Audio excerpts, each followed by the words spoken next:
Bem-vindas ao Mulheres de Growth, um bate-papo honesto sobre o caminho para o sucesso como ele realmente é. Eu sou a Thaís Sterenberg. Eu sou a Duda Pascoal. E hoje a gente está com a Cris. Cris, é um prazer estar com você aqui. Eu tive a oportunidade de trabalhar com você por um período e eu te admiro muito. A Cris é Head de Marketing e Loyalty do Grupo Pão de Açúcar, mas vou deixar você se apresentar. Nossa, super feliz com o convite também. Obrigada, Thaís. Você sempre brilhou, já te falei isso. Feliz de estar com você. Bom, eu sou a Cris, me chamam de Cris Cruz, né? Mas eu tenho o terceiro nome aí, do meu marido, Cris Cruz Citrângulo ficou. E eu tô aqui para contar um pouquinho da minha trajetória, né? Eu já tenho mais de 35 anos de trabalho duro aí nas costas, comecei aos 17, como estagiária, com muito orgulho, da Unilever, fiquei lá por 19 anos, bastante tempo, comecei em TI, achei que eu fosse fazer uma carreira brilhante em informática, e aí descobri que eu queria vendas, mas meu chefe falou que para ir para vendas eu precisaria passar por finanças.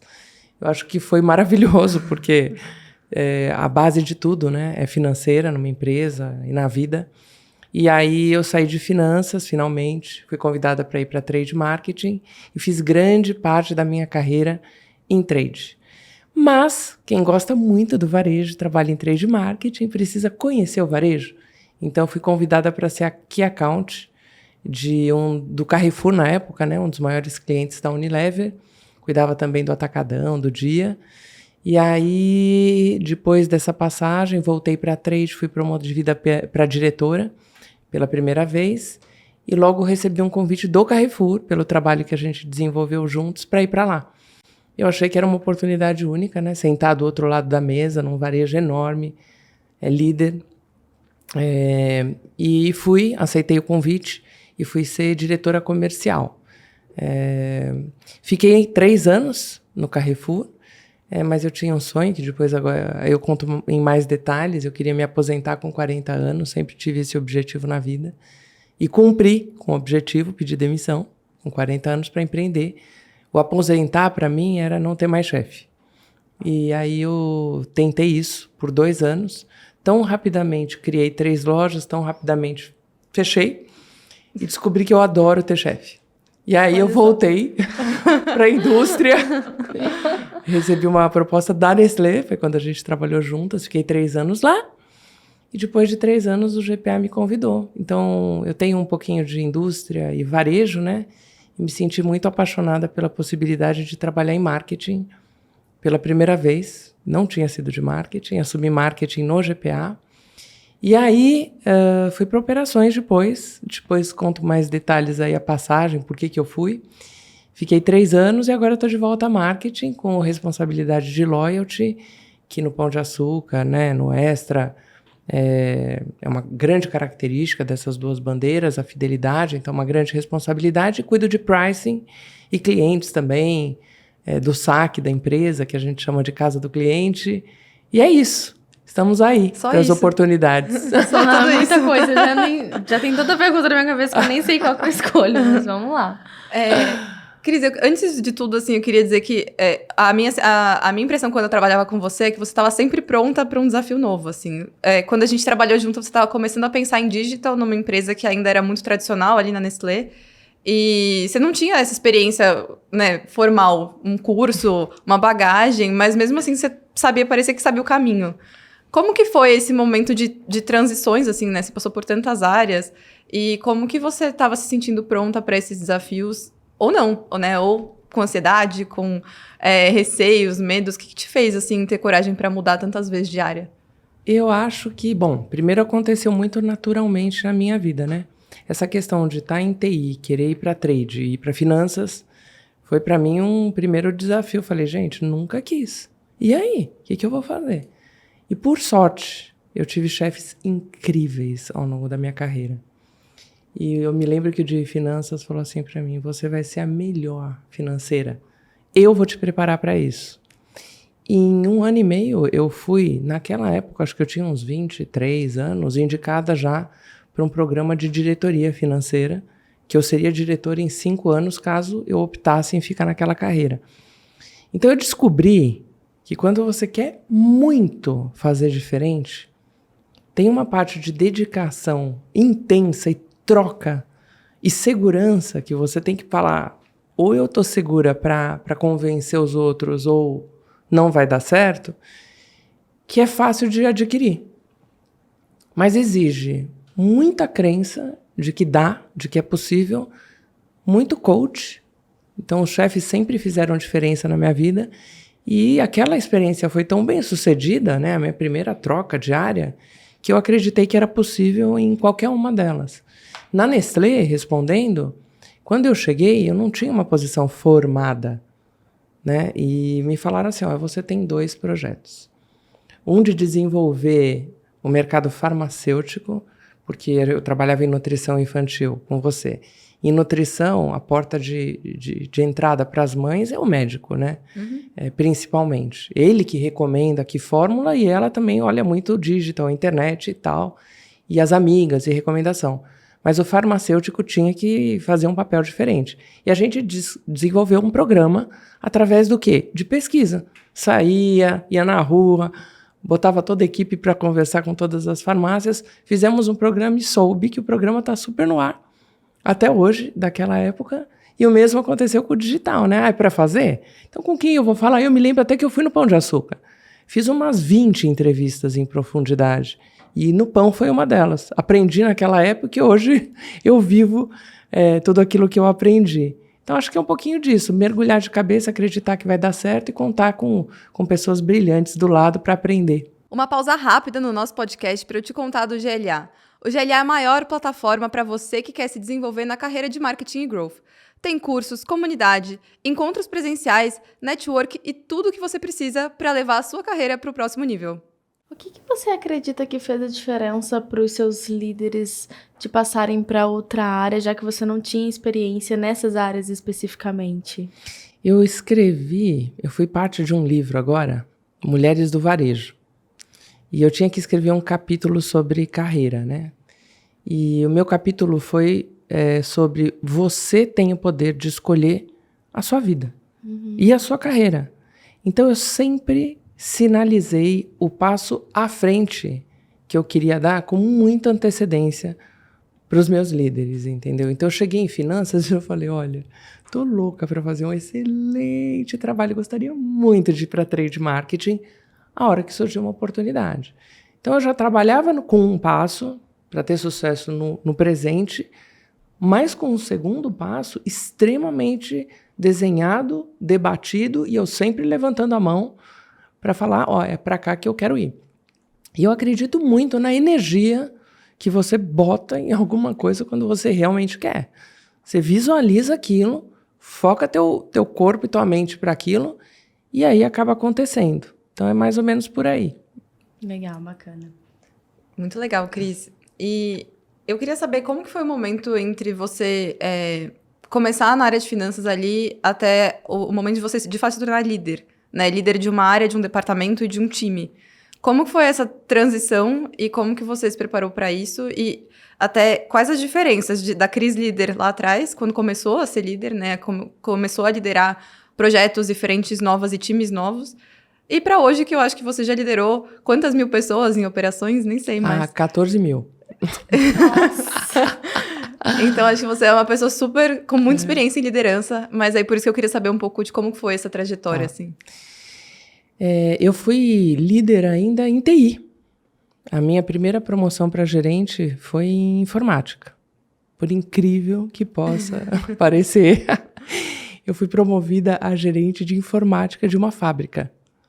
E lá foi a minha primeira experiência, porque eu tinha liderado os homens, e todos muito mais velhos do que eu, né? Então, eu, de fato, fiquei pensando como que eu me viraria naquela situação, mas eu acho que ter objetivos claros, né? Toda vez que você está numa função, o importante é você traçar onde você quer. E eu faço um paralelo com a minha vida. Me lembro que na fase dos 12, 13, mas principalmente 14 anos, assim, na transição entre colégio, escola e faculdade, eu escrevi tudo que eu queria na minha vida, passo a passo, numa tabelinha ali. E acompanhei essa tabela por toda a minha vida. E eu tenho hoje uma tabela de quais são as minhas metas, quais são os meus sonhos e tudo mais. Então, em TI foi assim também. Com objetivos bem traçados, é como que a gente entrega o resultado. Eu acho que, seja na vida ou numa empresa, claro, a forma, né, a empatia que você tem com as pessoas, a conversa que você tem é super importante, mas, acima de tudo, entregar resultado é isso que a gente busca. Então, essa mistura de ser uma líder, eu acho que um pouco mais acolhedora, por um lado, muito pragmática e focada em objetivo e objetiva por outro, e entregando resultado. Acho que essa é uma fórmula que, para mim, deu muito certo. E hoje, é incrível como as experiências que você vive ao longo da carreira vão te dando insights ou vão te dando uma experiência para você conseguir responder muito mais facilmente a qualquer problema que venha ou qualquer desafio que apareça, né? E eu faço isso talvez com a bagagem que eu tenho, né, de quase 35 anos de carreira, e também com essa disposição de aprender quando eu não sei. Você imagina, em operações eu nunca tinha sido de operações. E aí você tem o desafio de gerenciar 190 lojas. Imagina num ritmo que é todo dia ligado. Telefone 100% ligado, todo o tempo, e você sempre disponível para a empresa, porque qualquer coisa pode acontecer numa loja. E lidar com esses problemas novos para mim, tá buscando muita ajuda no próprio time, conversando demais. E, assim, como líder, eu posso dizer também que, assim, se me perguntar, Cris, qual é a sua principal característica? Única. Um nome, uma palavra. Eu vou dar energia. Eu tenho muita energia, mas muita energia de motivar as pessoas, de dar uma chacoalhada e sempre com um sorriso no rosto. Acho que isso facilita também. As pessoas falam, pô, tem uma leveza. E quando é leve, as pessoas se engajam mais, estão mais junto. Então, não tenho fórmula de sucesso, tá? Nem sempre, tudo é flores, né? Mas eu acho que leveza, sorriso no rosto, empatia e procurar ajuda, né? Seja de cima do chefe ou dos subordinados aí, pra gente vencer em time, vencer junto. Falando sobre chefe, você falou que quando você foi empreender, você percebeu que você gostava da vida que você tinha antes com o chefe, enfim. Como é que foi essa descoberta para você e por que exatamente você preferiu o passo anterior? Nossa!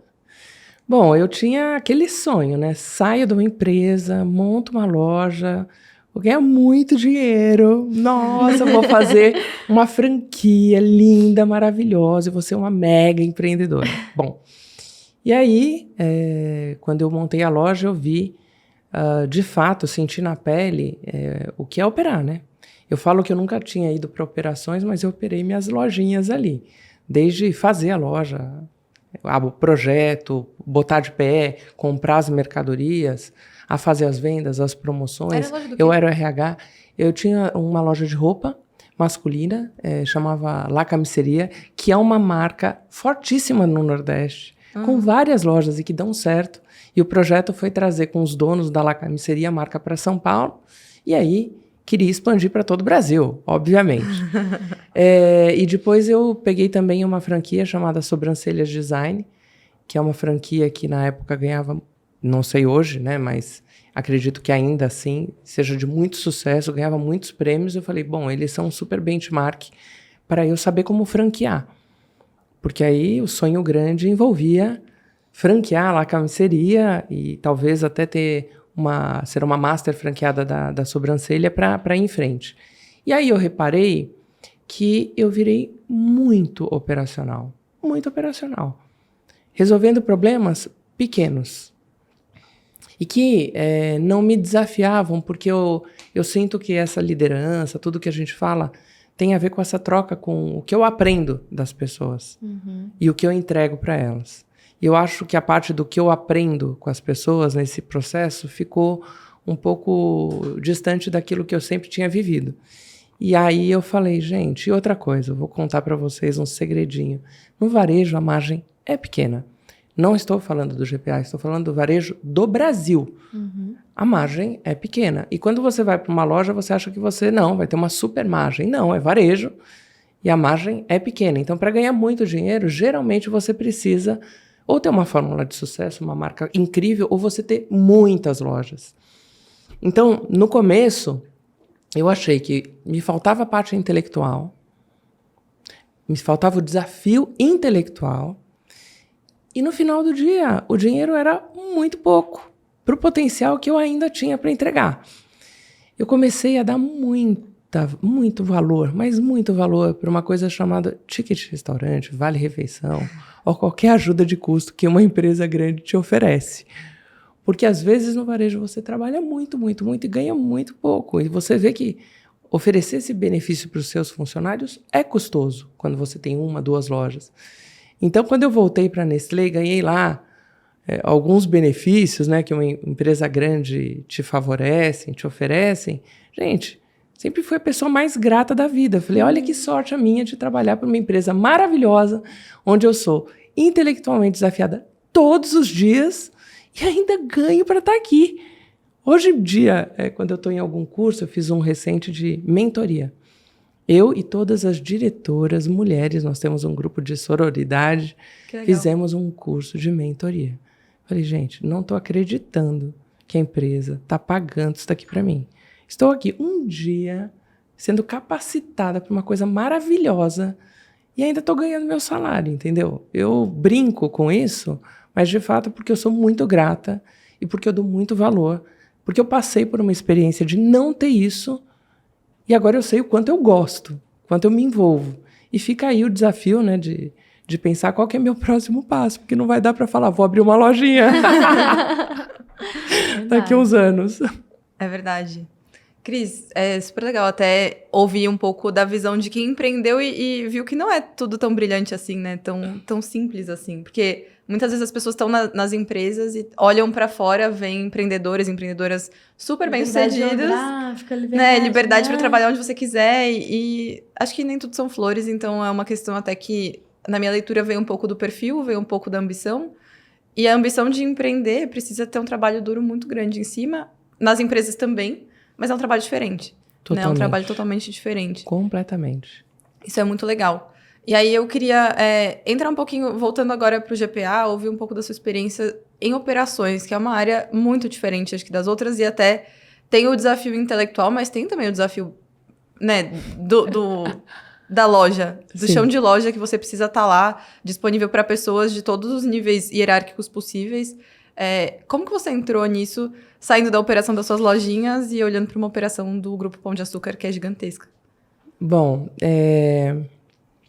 eu tive a oportunidade de voltar para o varejo em marketing, e aí eu fiquei pensando qual seria o meu próximo passo, né? Porque eu já tinha sido diretora comercial no Carrefour por 3 anos. Voltei como marketing, mas a minha bagagem maior de 20 e poucos anos sempre foi indústria.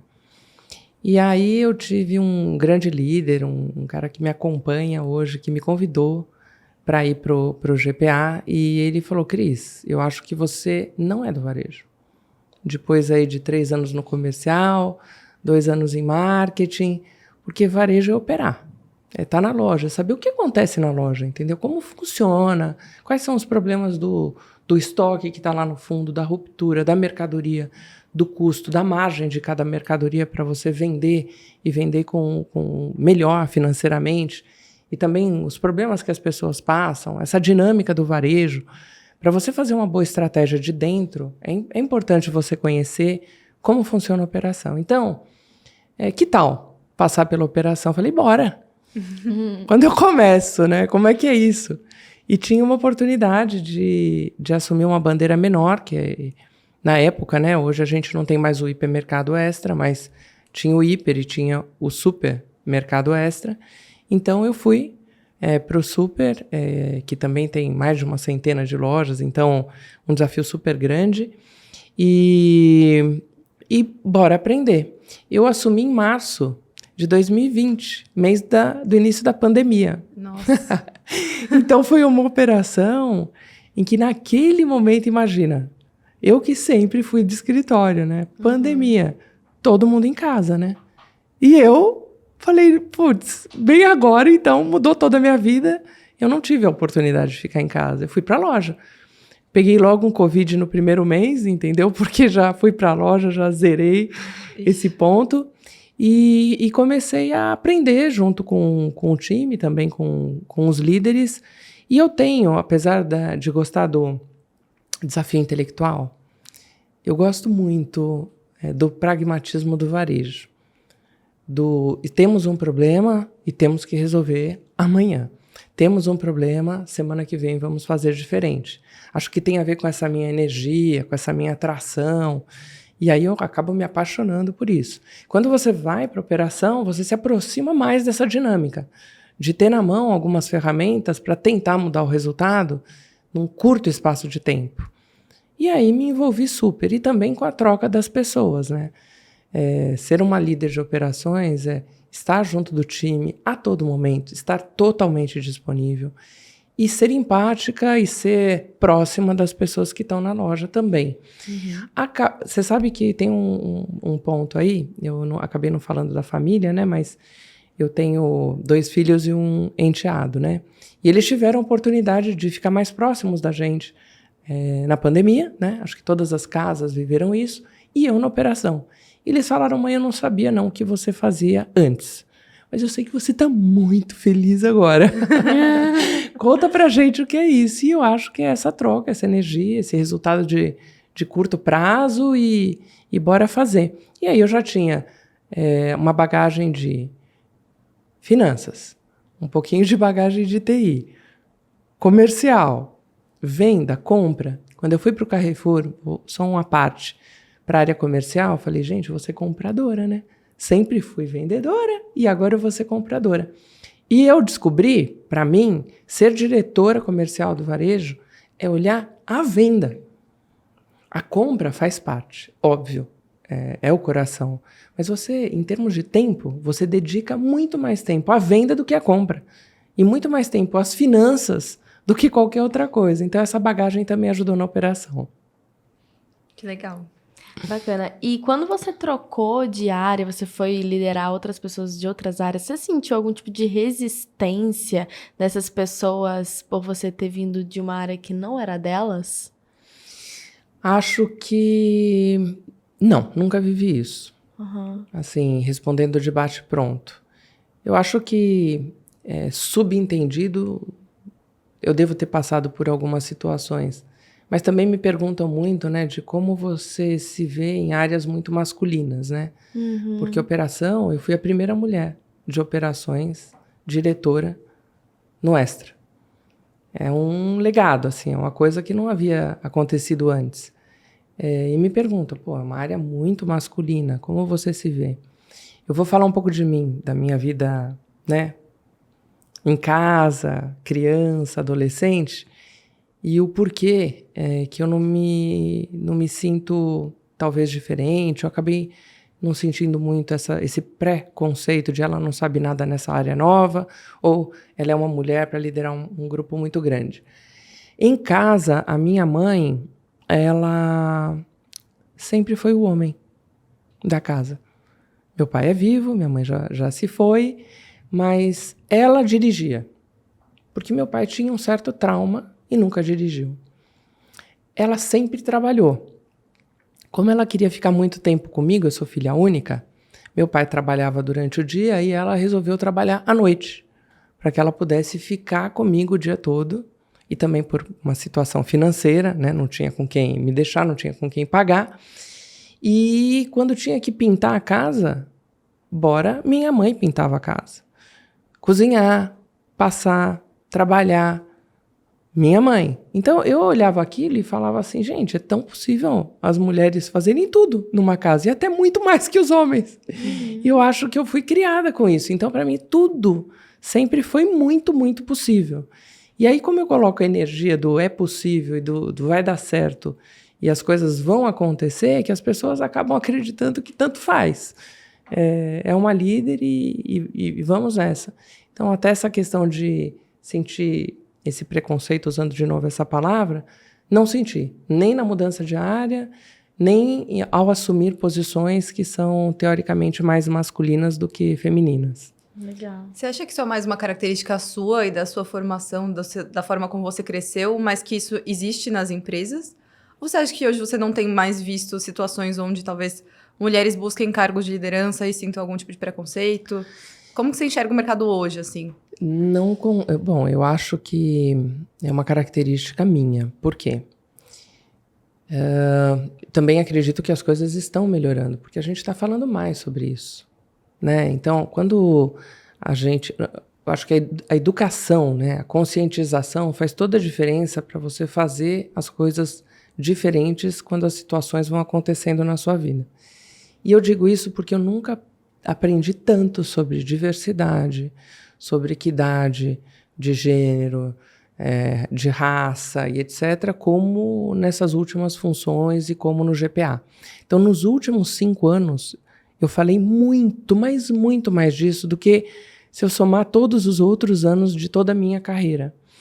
E aí eu comecei a ter contato com pessoas que não vivem a mesma situação que eu, que se sentem totalmente diferentes em situações em que eu me sentia super tranquila. Então, eu reconheço que há diferença, reconheço que eu posso, inclusive, tentar conversar com as pessoas, estar mais próxima quando eu vejo alguma fragilidade, de tentar entender qual é e poder ajudar com a minha história. É claro que tem um limite, né? As pessoas são o que elas são, mas eu acho que essa parte de trocar experiências, né? Até que é o coração de uma mentoria aí, né, você contar a tua experiência e com ela tentar ajudar as pessoas, é isso que eu tento praticar para dar segurança, e com segurança tudo fica mais fácil, né? Quando você está frágil, aí o que é pequeno se torna grande e problemas que são rapidinhos de resolver se tornam aqueles problemas que persistem. Sim. Você falou sobre a sua família. Como que foi para você ter ou não ter a rede de apoio da sua família, amigos, enfim, qual que foi a importância disso? Bom, eu acredito muito, né, nessa coisa de que a família é base de tudo, né, e eu sempre tive muito apoio dos meus pais, inclusive para ser livre. Acho que o que eu posso falar que marca, assim, 2 episódios, né, a minha mãe sempre me falou, você tem que trabalhar, você tem que ser livre. Você não pode depender das pessoas. Você tem que trabalhar, ser livre e não depender das pessoas. Eu ouvi isso a minha vida inteira e desde muito pequena. Meu pai, inclusive, falava, até sou frustrada, porque ele falava que ele ia me colocar num curso de defesa pessoal para eu me defender na vida. Eu falava, meu Deus do céu, como será isso? Sorte que eu nunca fiz, porque acho que eu não teria talento para fazer um curso. Falei, será que eu vou começar a me defender, ter que lutar? Não tenho condições, entendeu? Mas o dia que minha mãe morreu, ela morreu agora em 2016, né? E eu falava com ela todas as manhãs. E o último papo que eu tive com ela, ela falou assim, você tem que trabalhar. Eu falei, mãe, chega. Chega. Eu não aguento mais ouvir isso. Eu tô trabalhando demais, mãe. Você não tá vendo, não? Filha, você tem que trabalhar. Só trabalhando você... É pra vida inteira, você tá entendendo? Não é agora, é a vida inteira, é para você ter liberdade. E não falei mais com a minha mãe. Então, você imagina como isso tem um peso para mim e realmente eu acredito. Assim, eu faço as coisas, obviamente, dividindo com o meu marido, dividindo com os meus filhos, porque tem a Cris, mãe, mulher, esposa, amiga, e etc. E eu tenho que fazer um equilíbrio, né? Eu não sou aquela... pragmática, engajada, acelerada. Em casa eu tento ser, assim, né, um pouco diferente, porque até eu quero ser diferente mesmo, eu sou diferente, mas apoio de família é tudo. E minha mãe me encorajou muito. Então, mãe, quero furar a orelha com, sei lá, 8 anos. Agora, ela pegou um brinco e falou, dá aí a orelha, deixa eu furar logo, porque nós vamos resolver isso já. E furou. Meus furinhos aqui são o que minha mãe fez num dia aí qualquer, quando era muito nova. Eu falei, mãe, mas por que você não vai brigar comigo, não? Porque a vida é sua, as consequências são suas, e você vai em frente e eu te apoio, entendeu? Agora, eu vou te falar, pode inflamar, pode dar problema, você pode se arrepender, o problema é seu. Tá ótimo, então, obrigada. E eu sempre me senti muito empoderada com essa responsabilidade toda que ela jogava para mim. Então, eu sou responsável pela minha vida, pela minha carreira e etc. E tem mais um ponto que é...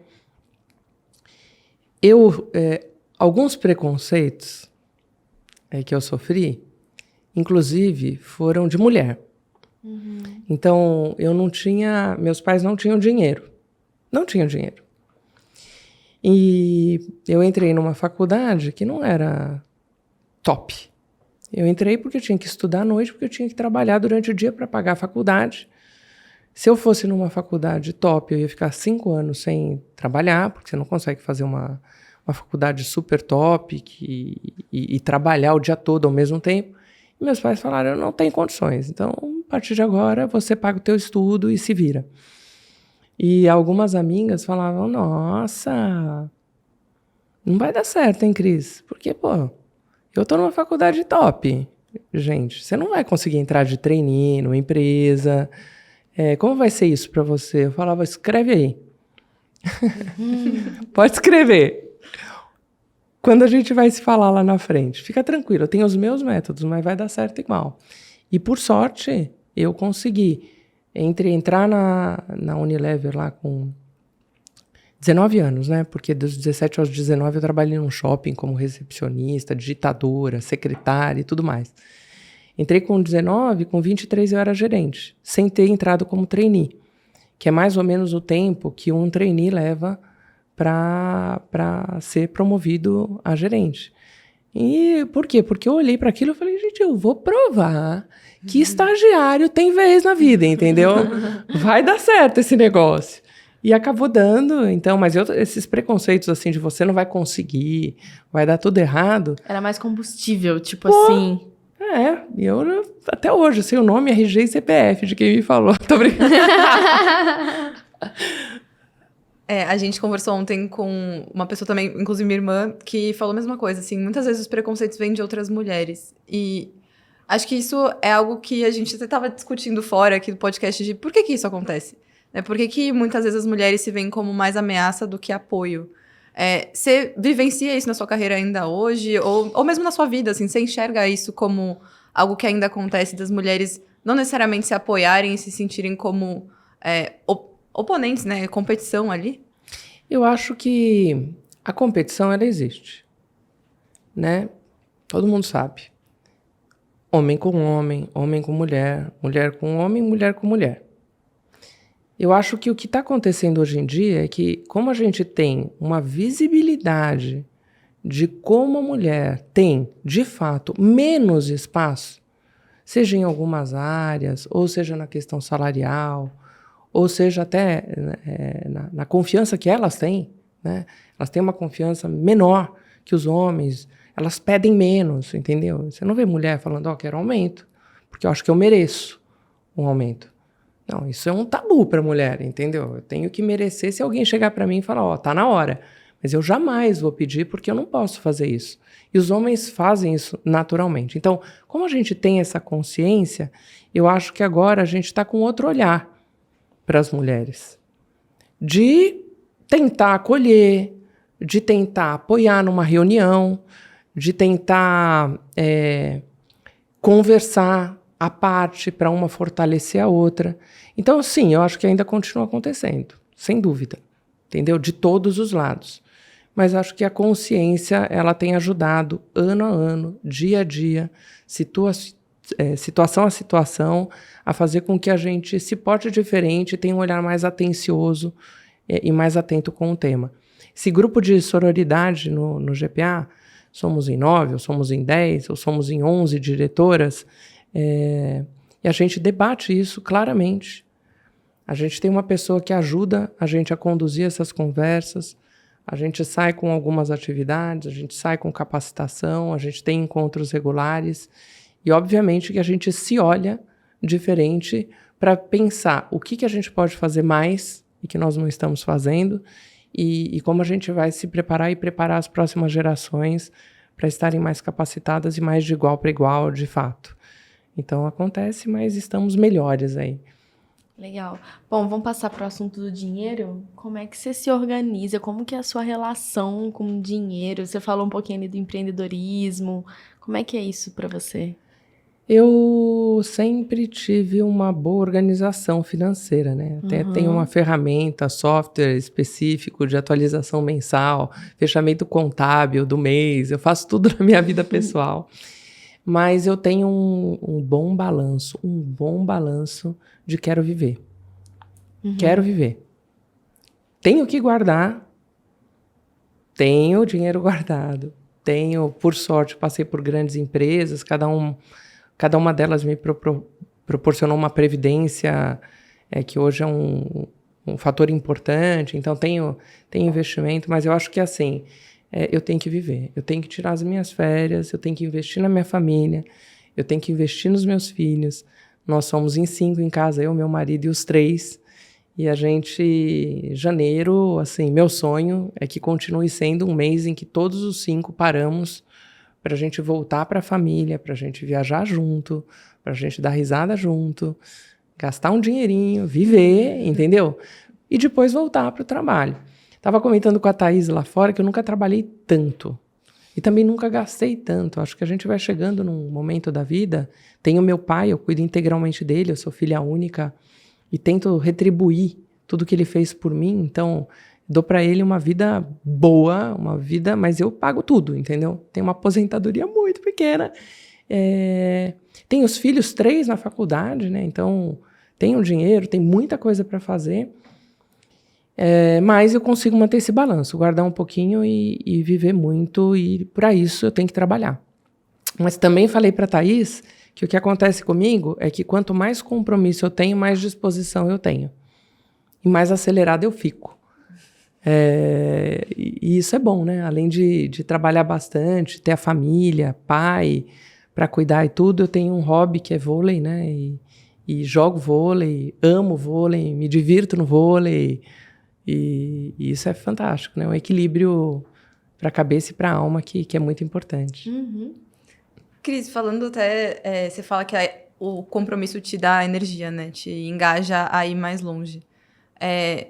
Como que você enxerga isso, tipo, ao longo do tempo, assim, ao longo da sua carreira? Você acha que se mantém esse gás pela energia? Você acha que chega uma hora que você fala, putz, tô cansada, sabe? Quero ficar um pouco mais tranquila? Ou você acha que não? Você acha que é uma característica sua?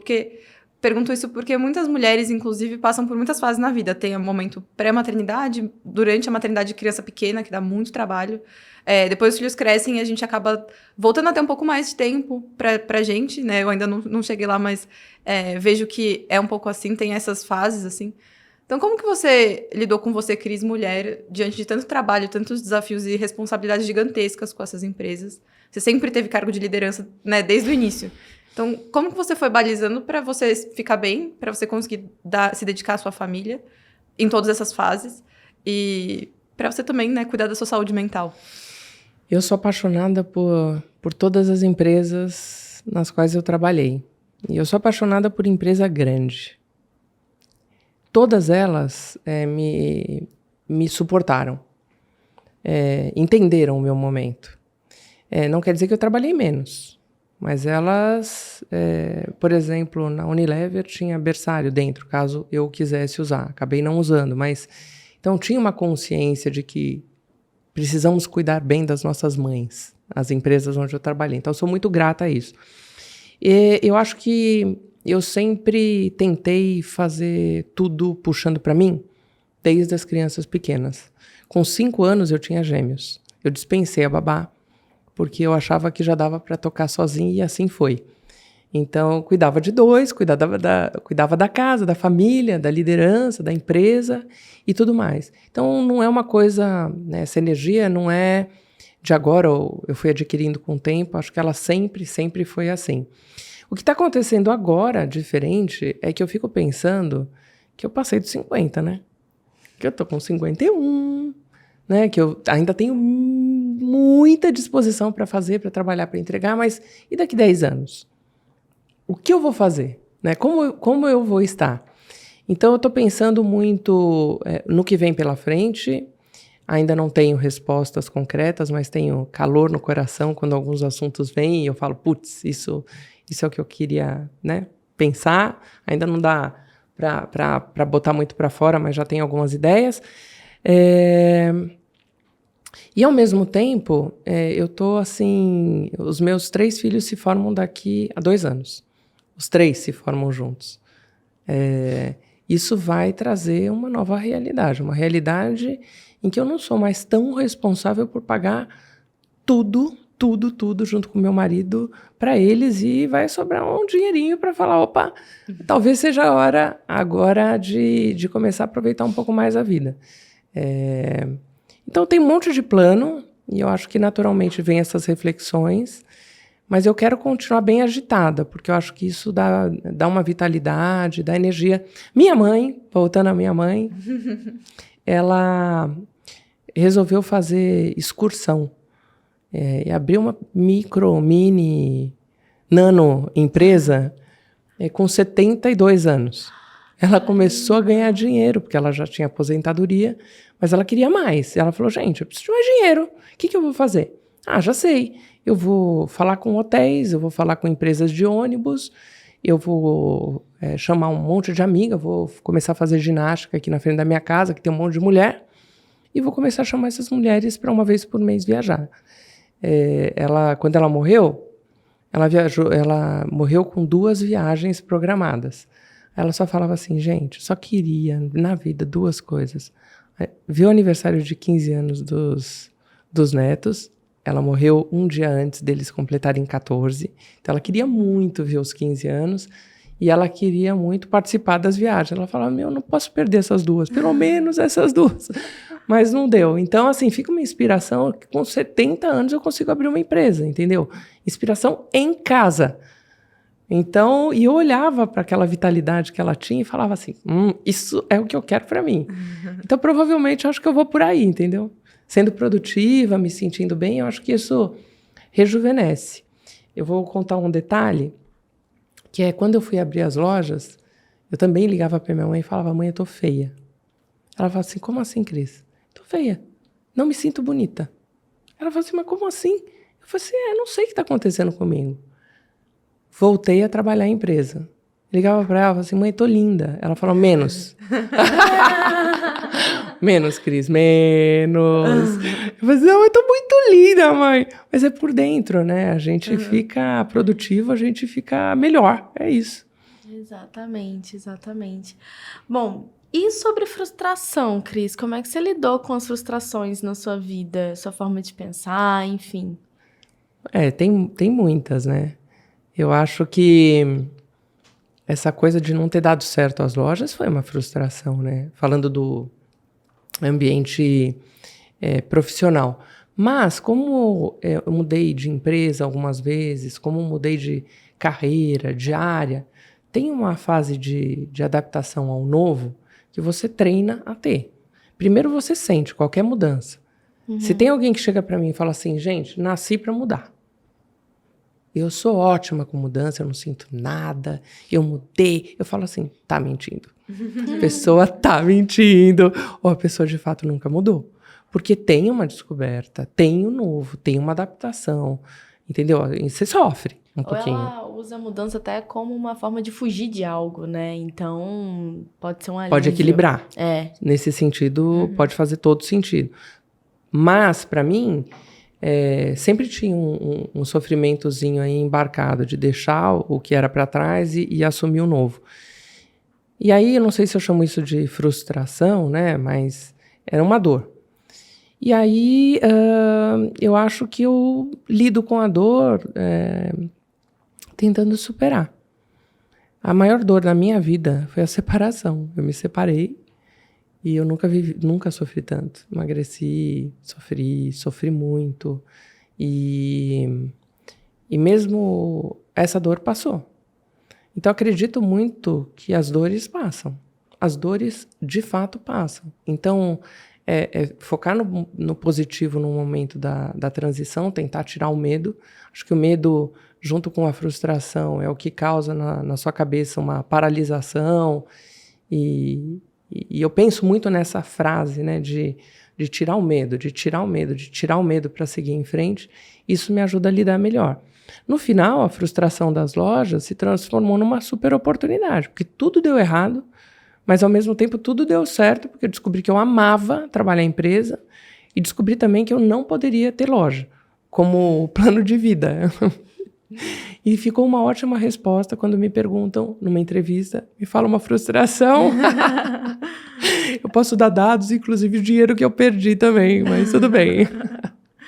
Isso é muito legal ouvir como que você lida com as frustrações, porque até trazendo um pouco da minha experiência como liderada sua. A gente, né, você não era minha chefe direta, mas querendo ou não, a gente trabalhou juntas, eu era analista na época, e eu quis muito te trazer aqui pro podcast, porque eu te vejo como uma grande inspiração. Eu falava, poxa, a Cris entra no andar, e aí ela já entra, tipo, chegando. Todo mundo viu que ela entrou com uma energia lá no alto, sempre feliz, sempre pronta pra fazer acontecer. Eu falei, nossa, como que ela tá sempre bem, né? Como que ela tá Parece sempre... que nunca tem um problema Parece na que não vida. tem. E ao mesmo tempo não é só uma pessoa que tá feliz por nada, é uma pessoa que realmente mostra vontade. Então você puxa as pessoas pra terem vontade de trabalhar junto, e pra mim isso foi demais, assim, trabalhar com você, porque eu falei, nossa, meu Deus, eu não vou conseguir entregar, nem sabia o que eu tava fazendo lá. Mas sei lá, a gente tava se virando, e eu via em você uma pessoa que, pô, eu não sei, você não sabia necessariamente o que você tava fazendo ali com bagagem, estudo, etc., mas você sabia que você ia resolver. Então, acho que isso, ter mulheres assim como líderes, como pessoas próximas da gente, é muito legal, porque faz com que a gente, com as nossas frustrações, também tente ver de outra forma. Sim. Então, acho que meu principal ponto aqui é, poxa, não é porque você é mulher e líder que você tem que ser séria, se masculinizar, ser fechada, ou tratar as pessoas diferente, ou tentar se sobrepor para mostrar que você tem força ali dentro, que você tem poder de decisão. Você pode continuar feminina, feliz, alegre, disposta, cuidando da casa, dos filhos, jogando vôlei, né, fazendo esporte, se sentindo bonita. E eu acho que, para mim, esse que é o principal ponto, assim. Como que a mulher consegue se encaixar no espaço de liderança, sendo mulher e sendo líder ao mesmo tempo. Eu acho que tem um ponto, assim, que quando a pessoa tá sentindo isso, ela precisa entender que se tem algum fator externo, o problema tá no externo, né? Se ela tá sentindo pressão para se masculinizar, não é uma questão dela, né? Então ela precisa separar um pouco o que você tá sentindo, qual que é o teu preconceito, qual que é o preconceito externo, e quem tá errado é a pessoa que tá sendo preconceituosa, né? Uhum. Se estiver. Primeiro, obrigada, viu? Fico super lisonjeada com as suas palavras aí. E só volto para minha mãe. Porque ela falava do sorriso, né? Ela falava assim, Cris, na vida, faz um favor para mim. Sorria. Sorria. O sorriso conquista. O sorriso abre porta. O sorriso facilita. O sorriso. E eu tive alguns chefes muito sorridentes, mas muito simpáticos, muito animados. Eu olhava para aquilo e falava, vida do céu, eu quero isso para mim. Aí começou a somar uma coisa com a outra, e aí vai se transformando quando você consegue encontrar uma equação positiva. Opa, encontrei. Acaba virando uma fórmula sua para dar certo. Uhum. Seja na vida pessoal, ou na vida, ou em casa, e etc. Às vezes, a minha filha fala assim, mãe, você tem problema, mãe. Assume. E pode falar, tá tudo bem. Eu falo assim, tudo bem, Luana, tô bem, entendeu? Mas tem isso. E o meu marido é muito positivo também, né? Ele é muito positivo. Muito, exageradamente. O vai dar certo nasceu na alma dele. Então, isso também acaba potencializando o negócio aí, essa crença de que tudo vai ficar bem, mesmo na adversidade. Com sofrimento, mas... E como que você não se afeta pelas pessoas pessimistas ao seu redor? Por exemplo, em alguns momentos eu já tive casos de estar na empresa e falar, não, vai dar certo, vai dar certo. E as pessoas, não vai. Como é que você não se deixa afetar por esse tipo de coisa? Às vezes a gente se afeta, tá? Assim, no sentido da crença, assim, legítima. Porque às vezes o número mostra uma dificuldade, né? A meta, o tamanho. Não é fácil. Eu já vou dizer que não é fácil. Mas é um processo de você falar com as pessoas, usar a experiência daquilo que você já viveu para ver como você vai transformar aquela situação. E, de fato, trazer muito para o racional. né? Opa, estou passando por isso. Estou me deixando envolver por uma situação negativa. É claro, você sabe quando as coisas negativas estão acontecendo. E aí reestruturar, dar um passo atrás e ver como você vai seguir. Então, se eu falasse assim, não existe... Não. Existem, sim, vários momentos super desafiadores ou momentos em que é mais difícil acreditar que vai dar certo. Mas é isso, é um processo bem emocional com racional para ver como você se reestrutura e fala, pô, sempre deu, por que agora não vai dar? Entendeu? O que eu posso fazer diferente? Eu, não os outros, é para que dê. E aí você acaba se sentindo um agente de mudança e volta a se empoderar da situação, tentando olhar o lado do eu vou contribuir para que dê certo e não vou me deixar levar pela crença negativa de que não deu. Acho que é um pouco disso. Legal. Até saindo um pouco do roteiro que a gente planejou, mas pensando em todo o legado que você traz da sua mãe, né? Como que você teve a sua formação em casa. O que você busca passar para os seus filhos? Seja os filhos homens e a filha... Não sei se quando são homens, quando são mulheres, mas eu entendi que tem mulheres e homens aí. O que você espera ensinar em casa? O que você busca deixar de legado e de marcas, assim, para eles continuarem construindo e trazendo as coisas boas que você aprendeu quando, né, você era menor? Eu acho que o exemplo de que você tem que trabalhar para conseguir alguma coisa na vida, acho que esse é o principal. Eu quero muito que eles sejam livres. E para mim está implícito mesmo de que para ser livre tem que trabalhar e tem que se engajar e etc. Então acho que a gente passa muito pelo exemplo, né? Então eu não falo, vai trabalhar e eu fico tranquila. Não, vai trabalhar porque olha aqui, gente. Dá uma olhada no que está acontecendo aqui. Então acho que esse ponto, acho que o olhar com o lado positivo as coisas também, óbvio, a gente quer sempre que eles sejam felizes, sejam leves e que encarem o problema dessa forma, né, de encontrar soluções. E eu tento também, assim, não ser tão chata, né? Porque a gente tem muita entrega, a gente gosta de entregar e às vezes eles falam, você anda muito rápido, né? Calma. Então, me cobram muito pela qualidade de estar com eles ou de ter momentos nossos onde, de fato, pode haver uma troca.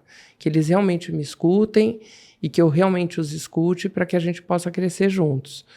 Mas eu acho que, assim, como eu tenho uma vida em que eu consegui, aos poucos, conquistar os meus objetivos e sempre achei importante tê-los. Quais são os sonhos?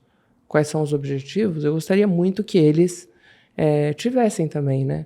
Porque quando você tem um sonho e você consegue realizar, esse é um presente que a vida te dá e que ninguém pode fazer isso por você, só você. Então a gente conversa muito, a gente adora os jantares juntos, né? Eu, meu marido e os três, é o Lucas, a Luana, que são os gêmeos de 20 anos que eu tenho, os meus filhos, o Ricardo tem o Henrique, de 19 anos, e que é meu enteado, então eu carrego aqui no colarzinho os três. Ai, que demais. Aqui, ó. E aí a gente tenta falar muito, né? Conversar, tentar puxar os problemas para tentar deixar a vida mais leve. E é claro que às vezes a gente quer resolver tudo por eles também, o que não é muito bom. A gente está acostumado a resolver na empresa, então você vê um probleminha lá e já, opa, deixa eu me meter, aí tem que dar um passinho atrás.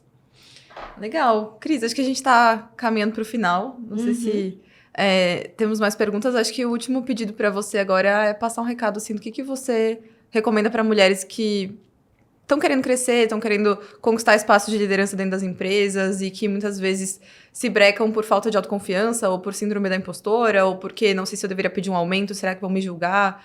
Que, assim, de bate-pronto, assim, qual é o conselho que você dá para essas mulheres que estão nesse caminho? Eu acho que tem que ter plano, né? Primeiro ponto é onde eu quero chegar, por onde eu quero passar, o que eu quero para mim. Eu quero essa empresa, você tem que estar bem com a empresa, você tem que estar bem com o teu negócio, você tem que se sentir bem. Então, se sintam bem onde vocês estão, porque se você se sente bem, você produz mais, o ambiente fica mais leve, isso interfere na sua vida pessoal. Então, se respeite, né, nesse sentido. Porque às vezes você vê que tem alguma coisa errada acontecendo e ignora. E depois aquilo não dá certo. Então, acho que isso escolham a sua carreira, saibam onde querem chegar, isso é super importante. Trabalhem muito, porque nada é por acaso, nada é de graça, eu acho. Tem que ter dedicação, tem que ter suor, tem que ter vontade. A palavra ambição, eu já achei que a ambição sempre ela tem um cunho negativo, né? Essa pessoa é muito ambiciosa. Mas eu acho que a ambição ela é saudável, quando ela não é exagerada. E tem uma palavra também que é protagonista, as pessoas têm que aparecer.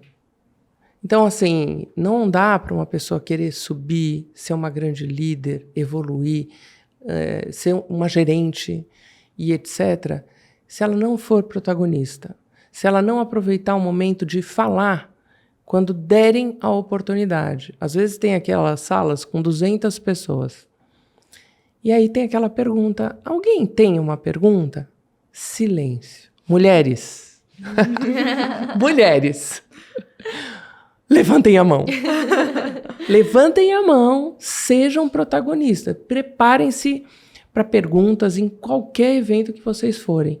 Porque quando vocês são protagonistas, levantam a mão, falam, a voz aparece, vocês se empoderam, vocês são exemplo e as outras pessoas querem se aproximar. Então, acho que são duas palavras, ambição, protagonismo ou sonho, né? A terceira palavra, que são muito importantes, né? E eu acho que também peçam conselhos, né? Acho que essa coisa de... A gente fala muito de... hoje em dia, ou psicólogo, né?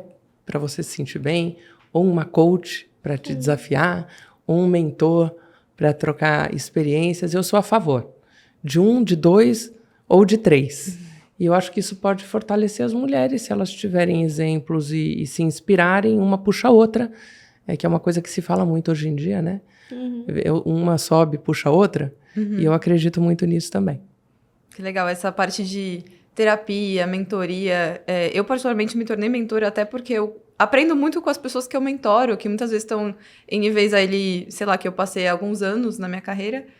E eu gosto tanto de mentorar porque eu acabo aprendendo junto. Então, também tem o outro lado, né, da troca. Quanto mais a gente puder trocar, acho que mais a gente consegue abrir a cabeça para conseguir subir e chegar onde a gente quer. E eu tô entrando nisso. Até mais do que a gente mesmo sabe, né? Exato. Tem aqueles estudos que mostram que quando você ensina, você aprende mais. Você aprende mais, né? Então, tô entrando nessa também, assim, de coração aberto e muito feliz. Com a oportunidade de estar aqui, né? Primeiro, mais uma vez, agradeço de coração com essa troca maravilhosa, mulheres inspiradoras, que felicidade. Que legal, Cris. Bom, obrigada mesmo por ter topado nosso convite, por estar aqui, por compartilhar todo o seu conhecimento. E é isso, acho que por hoje é só. É isso, gente. Não esqueçam de compartilhar esse podcast, se você estiver assistindo no YouTube. Compartilhe com outras mulheres também, porque pode fazer a diferença na vida delas. Com certeza. E, Cris, se quiserem te encontrar no LinkedIn, como que o pessoal te acha? Cristiane Cruz Citrângulo, meio grande, né? Mas tô lá, tô firme e forte e feliz. Combinado. Obrigada, viu? Obrigada. Obrigada, gente. Até mais, gente.